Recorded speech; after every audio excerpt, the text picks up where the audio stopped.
कलयुगी बेटों का खौफनाक चेहरा। बेटा माँ का सहारा होता है, लेकिन ग्वालियर से आई इस दिल दहला देने वाली खबर ने इस विश्वास को झंझोड़ कर रख दिया है। 88 साल की बुजुर्ग महिला की हत्या उन्हीं के 2 बेटों ने कर दी। ये घटना ना सिर्फ इंसानियत पर सवाल उठाती है, बल्कि समाज के गिरते मूल्यों को भी उजागर करती है। ग्वालियर के राय कॉलोनी में दिल दहला देने वाली वारदात सामने आई है, जहां 88 साल की वृद्ध कमला देवी कोष्टा को उनके ही बेटे प्रेम नारायण और लालचंद ने गला दबाकर मार डाला। यह हत्या इसलिए की गई ताकि बुढ़ापे में मां की सेवा न करनी पड़े और किसी भी तरह का कोई झंझट ना हो।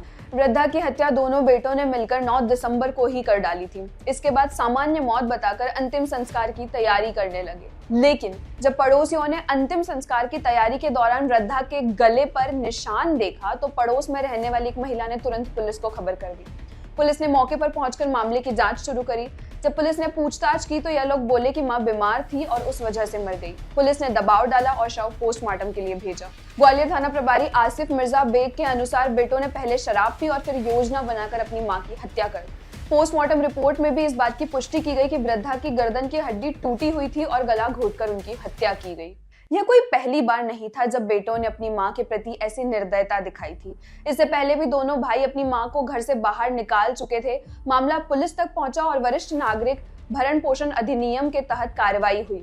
इसके बाद दोनों भाइयों ने मजबूरी में एक महीने तक मां को रखने का अनुबंध किया, लेकिन यह अनुबंध सिर्फ कागजों पर ही था। हकीकत में मां को समय पर खाना तक नहीं दिया जाता था।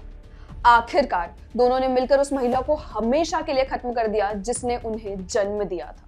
यह घटना न सिर्फ एक सत्य घटना है, बल्कि समाज में तेजी से बढ़ रही असंवेदनशीलता का प्रतीक है।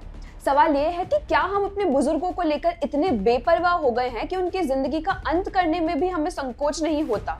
माँ एक मंदिर होती है और उसकी सेवा करना हर बेटे का धर्म है, लेकिन ग्वालियर की इस घटना ने रिश्तों और मानवता दोनों को शर्मसार कर दिया। हमें खुद से ये सवाल पूछना होगा, क्या हम अपनी जिम्मेदारियों से मुंह मोड़ने की ओर बढ़ रहे हैं? अगर आपको यह खबर चिंतित करती है तो इसे ज्यादा से ज्यादा लोगों तक पहुंचाएं।